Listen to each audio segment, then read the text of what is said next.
Hello, hello, hello, mes archinautes, c'est Raphaël de Dessiner un plan. Aujourd'hui, nous allons voir comment j'ai appris à dessiner une façade de maison.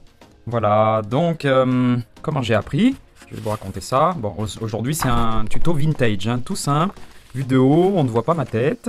Alors, déjà, j'avais appris à dessiner des plans. Quand j'en ai trouvé, par exemple, quand je trouvais des plans, ici, par exemple, d'après le livre Maison du Sud, 80 plans libres d'illustration. 80 plans libres d'utilisation. No cut, je ne couperai pas, je laisserai tout. Voilà, je trouvais des plans et voilà, je trouvais par exemple là un plan de maison du Sud, avec deux façades. Alors quand j'étais petit, je m'amusais à mettre dessus un calque, un papier calque et à redessiner par-dessus pour apprendre dans un premier temps. Euh, donc, ce que j'ai fait, j'ai scanné ce plan et ses façades, et puis je les ai retravaillés sur Photoshop pour les agrandir. Vous voyez ici, on a une petite échelle. Ça doit être environ du 200e, mais pas tout à fait. Ce que j'ai vérifié, c'est un peu plus petit que le 200e, donc c'est complètement hors d'échelle. Alors j'ai remis tout ça à l'échelle, et pour que ça passe bien à l'écran, j'ai agrandi le plan et les façades pour les mettre à l'échelle 1 centième. Le 1 centième, c'est 1 centimètre, représente 1 mètre dans la réalité, vous voyez? Donc 1, 2, 3, 4, 5. Vous savez compter jusqu'à 5? Moi, oui, mais pas au-delà. 1, 2, 3, 4, 5. Donc voilà un plan au centième et sa façade au centième. Alors, encore, autre chose. J'ai fait la même chose avec le plan d'étage. Vous voyez là, donc on a le plan de rez-de-chaussée. Et le plan d'étage se met comme ça par-dessus. On voit bien le début de l'escalier ici, qui continue ici, qui arrive à l'étage. Alors j'ai imprimé tout ça sur du papier calque, et ça me permet en fait de vérifier ça. Au départ, je me suis trompé, j'ai mis ça ici, là. Alors je me suis dit non, il y a un problème, il devrait y avoir un poteau dans plein milieu du salon. Mais non, j'ai tout de suite vu que... J'ai tout de suite corrigé. En regardant la façade, j'ai bien vu que c'était bien décalé de ce côté-là. Alors vous voyez, par exemple, maintenant, après avoir mis le plan d'étage sur le plan du rez-de-chaussée, nous allons mettre maintenant, pour vérifier si c'est bien ça, la façade sud. Voilà, parce que ici nous sommes au nord, façade nord. Ici au sud, façade sud. Là à l'ouest, façade ouest. Et ici la façade est. Voilà, c'est comme ça qu'on regarde les façades. Façade est, ouest, sud, nord. Bon, je répète de différentes façons pour que vous compreniez bien. Et pour que je comprenne bien moi aussi, mais vous savez, hein, c'est mon métier. Alors, je colle la façade pour voir si ça correspond. Donc, déjà, là, je ne sais pas si vous voyez, je crois que c'est beaucoup plus visible la caméra que sur moi quand je regarde ici. Donc, on voit bien la longueur de la façade et l'ouverture juste en face. Je vais faire ça un petit peu plus loin, voilà. Je cale bien la façade ici sur le mur du plan, et pareil ici, et on voit bien que tout est raccord, la porte-fenêtre, la porte d'entrée, voilà. Et on peut faire la même chose sur le plan d'étage, avec justement euh, la partie de l'étage de la façade. Hop là, le plan d'étage, et bon, c'est un petit peu moins visible à cause de ce petit bout de toiture. On peut faire comme ça, par exemple. Je fais correspondre la façade au mur, et on voit bien donc que les fenêtres tombent en face. Bon, je crois qu'il y a un petit décalage là, mais ce n'est pas grave. Alors, pour la suite, j'ai une deuxième façade. C'est la façade ouest. La voilà. Et la façade ouest sur le plan, c'est celle-ci. Voyez, ouest. Voilà, j'adopte un petit accent pour m'adapter à tous mes archinautes qui me regardent d'autres pays ou d'autres régions. Ah, bah là aussi. Bon, alors voilà, je recale. Qu'est-ce qui se passe ici? Voyons voir. Je vais vérifier quand même si c'est à la bonne échelle. Oups, ma règle est à l'envers. C'est la bonne échelle, logiquement. Non. Je crois que j'ai dû me tromper quelque part. Oui, parce que vous voyez, si je colle ici la façade... si, non, si, ça correspond bien. Voilà, si, c'est bien. Par contre, je crois que l'architecte s'est trompé sur la longueur du garage. Vous voyez, alors, donc... là, le mur correspond bien, donc cette façade est juste.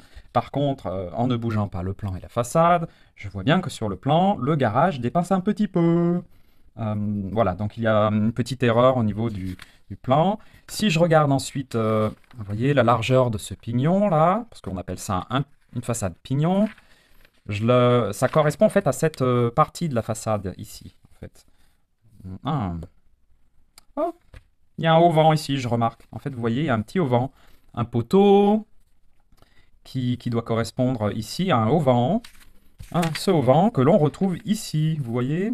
Oui, ça protège en fait un petit peu cette baie vitrée du soleil d'ouest. Donc c'est bien pratique. Enfin, oui, c'est pratique pour ne pas avoir trop de soleil, pas avoir trop chaud en été. Par contre, ils ne l'ont pas fait sur la façade sud, vous voyez, sur les baies vitrées.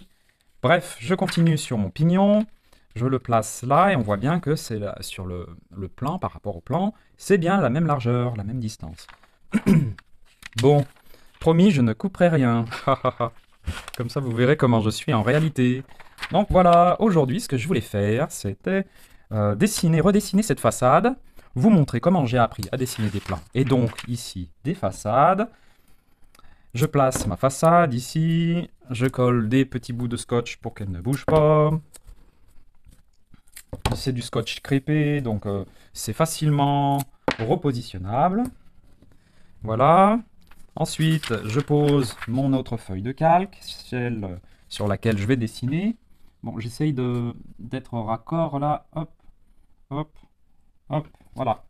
C'est bon. Et bon, j'ai préparé mes petits bouts de calque pour que ce soit beaucoup plus rapide à la vidéo. C'est la façon la plus simple pour apprendre à dessiner des plans et des façades de maisons. Voilà.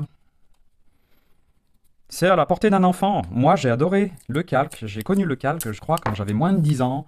Mais comme j'adorais le calque pour décalquer des dessins, pas encore des plans de maison, je cherche mes stylos. Donc là, j'ai deux stylos. Un stylo de 0,3 mm pour le dessin de la façade et un stylo de 1 mm d'épaisseur pour dessiner ce qui est coupé. Et ici, en particulier, le terrain. Donc, hop. Allez, hop, je dessine le terrain. Ah, au fait, pour aller plus vite, franchement, je vais dessiner à la main levée parce que, bon, à la règle, ça aurait été plus long. Déjà que je fais des vidéos à rallonge, comme vous savez bien. Voilà, ça c'est une des façons de dessiner un terrain qui est coupé. J'ai une vidéo où je vous montre deux autres façons de faire. Dites-moi dans les commentaires si vous aimez que je fasse des accents, parce que je peux parler aussi comme ça. Hein. Hop, hop, hop, hop, hop. Bon, ça peut être moche, hein. Et puis là, le terrain peut monter, par exemple. Vous voyez, ça peut être un terrain en pente. Comme ça, on voit la pente. Bien, c'est parti.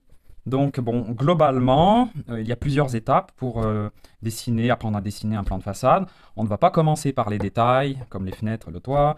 On va commencer par l'ensemble, la globalité. Ah, d'ailleurs, on voit le auvent dont j'ai parlé sur le plan et la façade ouest ici.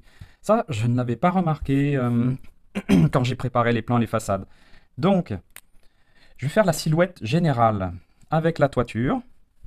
Donc, ben, en fait, bon, je suis droitier, je vais essayer de commencer par la gauche, parce que le problème, quand on dessine sur du calque, c'est que le feutre ne sèche pas tout à fait tout de suite, il y a besoin d'un certain temps pour sécher, et que je risque de faire des bavures. Je ne sais pas, bon, en parlant de bavure, je ne sais pas si vous avez remarqué, mais quelquefois on bave sur l'oreiller. Je me souviens d'une amie qui, pour s'endormir, mangeait du chocolat et se retrouvait le matin avec une trace de chocolat sur son oreiller. Très drôle. Bref, ben, je n'aurais peut-être pas dû dire des bêtises pareilles. Bon, je fais quand même la cheminée ici parce qu'elle me coupe ma silhouette hein, de toiture. Voilà, donc ça c'est l'ensemble du bâtiment. Sur le plan, c'est l'ensemble du bâtiment ici, à l'arrière. Et je vais dessiner maintenant l'avancée, cette petite avancée là, qui n'est que sur le rez-de-chaussée. Oh, et j'ai oublié de dire que c'est une maison sur deux niveaux, avec un rez-de-chaussée et un étage. Mais oui, j'ai oublié. Enfin, vous l'avez peut-être remarqué, en fait. Bon. Alors là, là, on peut dessiner. Là, c'est peut-être la place des chenaux, par exemple. fait des gouttières, ce que je veux dire. Mais en Provence, ce n'est pas tout à fait pareil. Ce sont des petites tuiles ici qui sont sous la toiture. Donc voilà pour la silhouette générale. Vous voyez, c'est rapide, hein. Et puis ensuite, je vais faire le auvent. Et puis le auvent, on est déjà dans les détails là. Donc je dessine les tuiles. La petite charpente bois qui tient le auvent. Je vais commencer aussi par les ouvertures.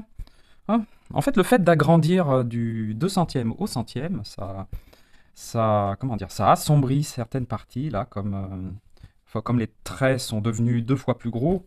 Bref, ce n'est pas grave, hein. Je vais faire avec. Donc, je crois deviner. Puis, en fait, vous voyez aussi le calque crée une forme de brouillard par-dessus qui fait que on ne voit pas tout à fait ce qu'on dessine. Mais bref, c'est largement suffisant.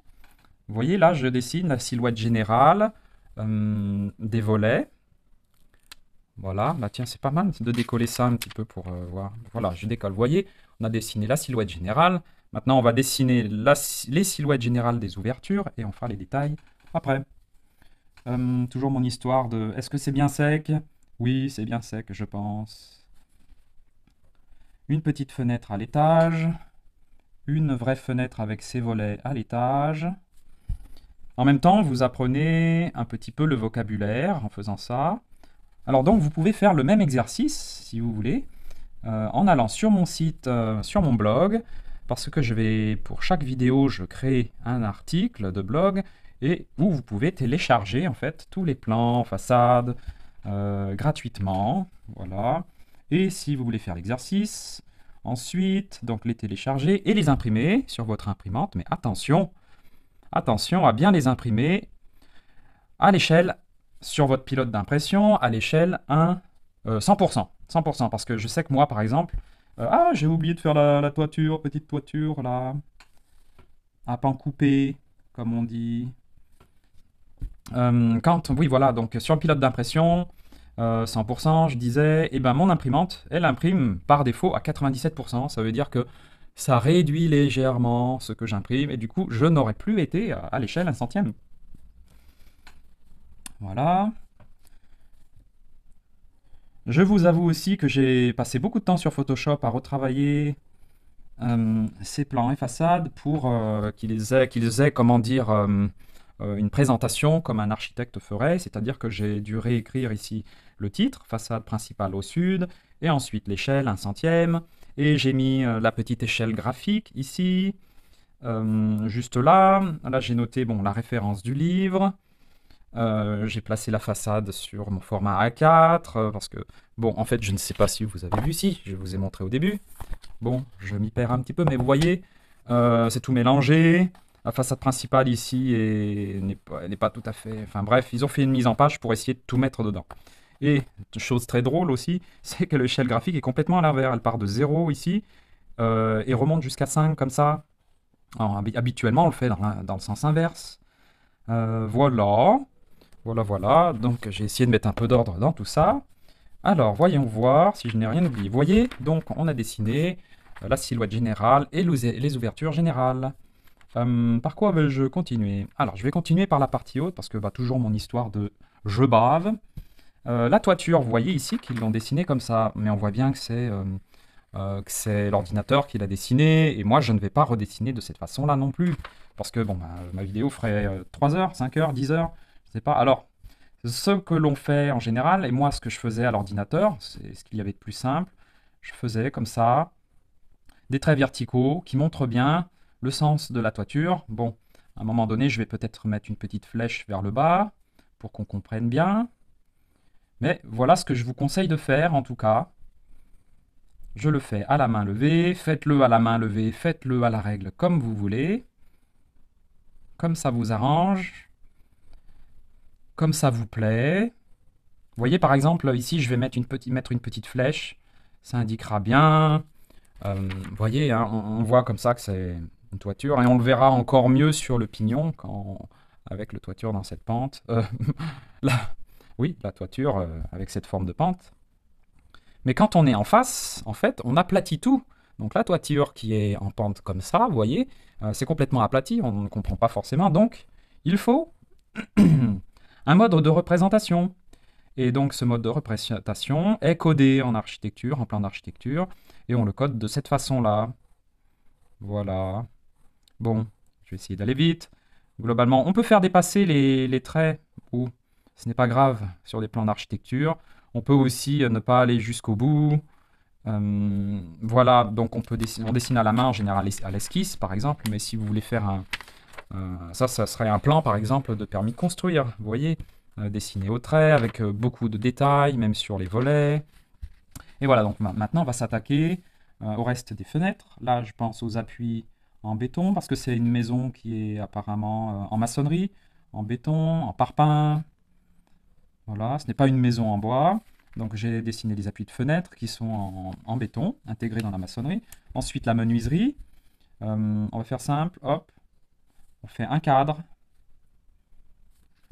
Vous voyez le cadre. On va faire le cadre sur toutes les fenêtres. Tiens, hop. Le cadre, le cadre. On a tous besoin de cadre dans la vie, n'est-ce pas? Au travail, à la maison. En fait, ça s'appelle le cadre, mais ça s'appelle aussi le dormant. En fait, c'est la partie de la menuiserie, de la fenêtre ou de la porte-fenêtre, qui reste collée à la maçonnerie, en fait, qui ne bouge pas, et sur laquelle, voilà, donc les cadres, sur laquelle sont fixés par des gonds, par des charnières sur les côtés, les fenêtres, porte-fenêtres et portes.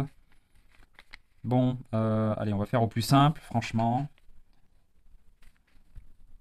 On va faire comme ça. Voilà, on va dire que c'est un plan d'esquisse.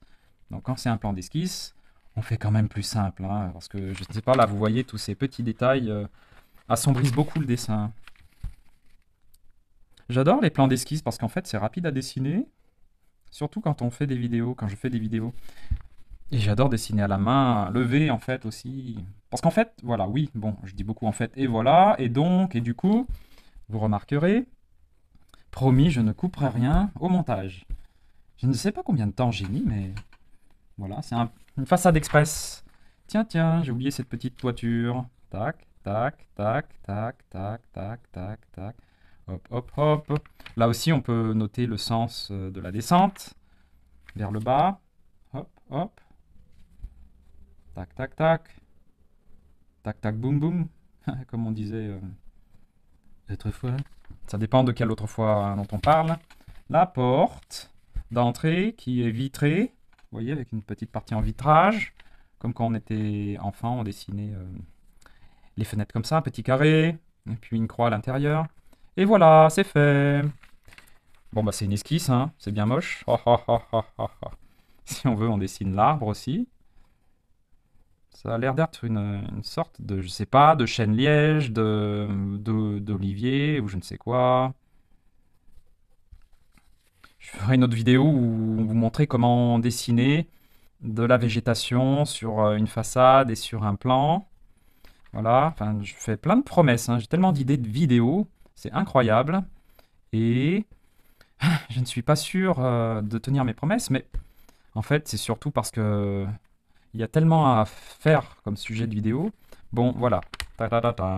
L'arbre. Ah, il y a aussi ça, dessiner peut-être un petit muret en pierre. Allez, pour le fun. Bon, alors là, c'est vraiment beaucoup plus de détails, hein. Hop, hop, hop. J'essaye d'aller au plus vite pour vous. Vous n'avez pas beaucoup de temps pour voir des vidéos. Et moi, je n'ai pas beaucoup de temps non plus pour créer des vidéos. D'ailleurs, c'est pour ça que là, je fais une vidéo un peu vintage, façon tuto vintage. Ah oui, je dis aussi beaucoup de je ne couperai rien. Vous verrez donc mon naturel. Il y a un petit caillou là. Voilà, voilà. Ah oui, et ben voilà, donc une fois que j'ai dessiné ma façade, je vais aussi peut-être noter toutes ces informations ici. Parce que bah, on doit noter ces informations. Quand on a un plan ou une façade, on met... Parce que vous voyez, si je retire tout ça, bah, ça rime à quoi de ne pas avoir l'échelle, le titre, on ne sait même pas ce que c'est. Donc, On va savoir ce que c'est à partir du moment où je note ici, façade principale. J'ai appris à écrire mal, donc c'est pas mal, essayez vous aussi. On n'est pas obligé d'écrire toujours super bien, hein, franchement, dans la vie. Façade sud, échelle, on le fait avec un feutre plutôt épais pour que ça se démarque du reste. Voilà. Hop, donc j'ai noté l'échelle, 1/100. Et pour bien vérifier une fois que c'est imprimé, ou qu'on fait des photocopies, pour qu'il n'y ait pas une réduction d'échelle et qu'on ne le voit pas, en fait, c'est bien pratique.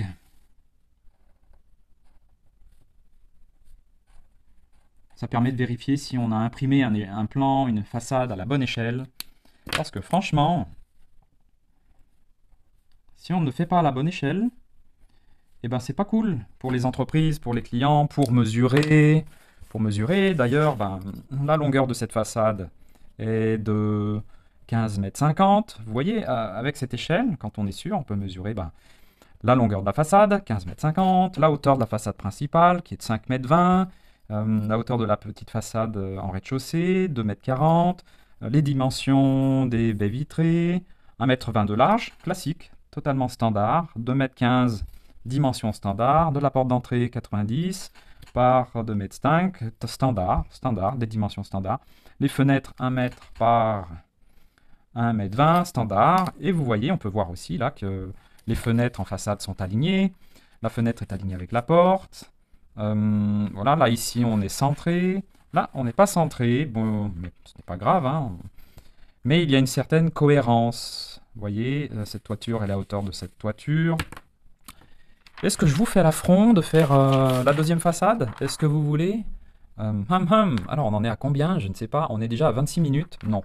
Je vais arrêter là. Je ferai une autre vidéo. Ben voilà, en fait, je vous ai montré comment moi j'ai appris à dessiner des façades avec du papier calque, mais on peut aussi apprendre à dessiner des plans de la même façon avec du papier calque. Et c'est très fun, et en plus de ça, c'est pour colorer ensuite la façade, c'est vraiment super sympa. Ah oui, bah pourquoi pas ajouter ça on va représenter les volets.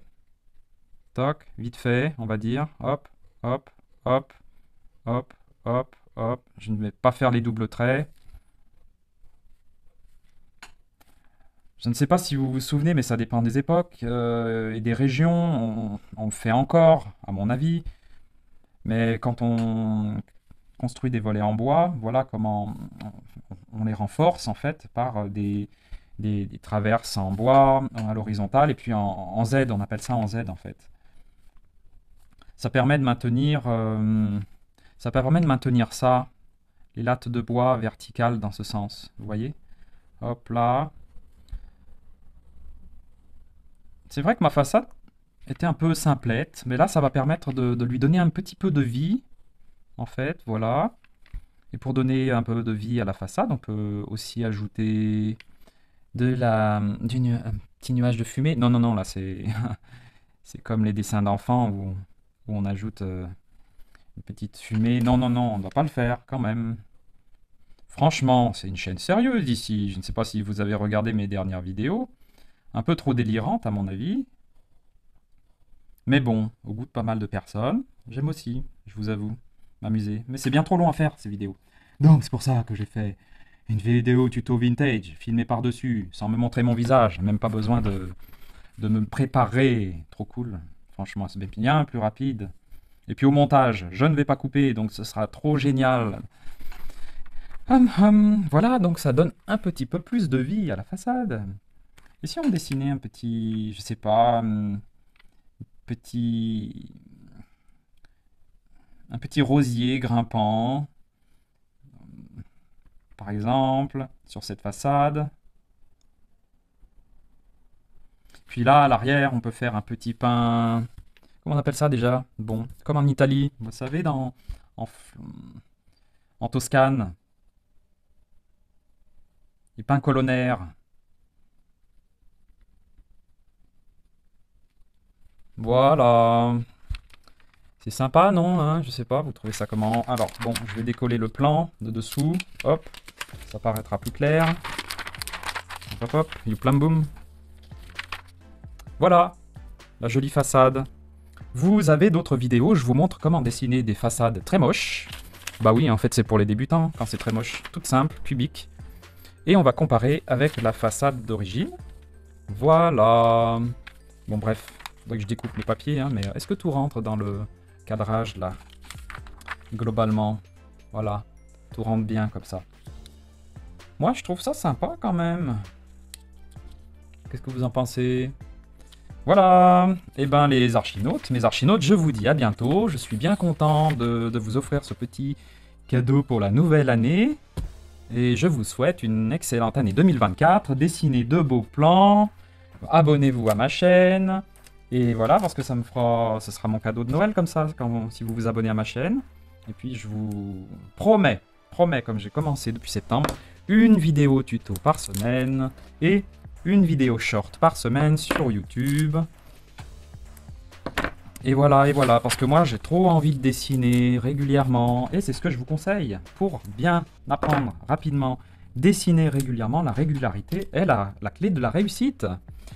Au fait, je voulais vous demander, qu'est-ce que vous n'avez pas aimé, qu'est-ce que vous n'aimez pas dans mes vidéos? J'aimerais beaucoup avoir votre retour. Voilà, ce que vous aimez, ce que vous n'aimez pas, ce que vous voulez en plus, est-ce qu'il manque quelque chose? Qu'est-ce que vous voulez que je vous apprenne? Je sais plein de choses, sans vouloir me vanter. Ha ha ha. Je vais faire comme ça.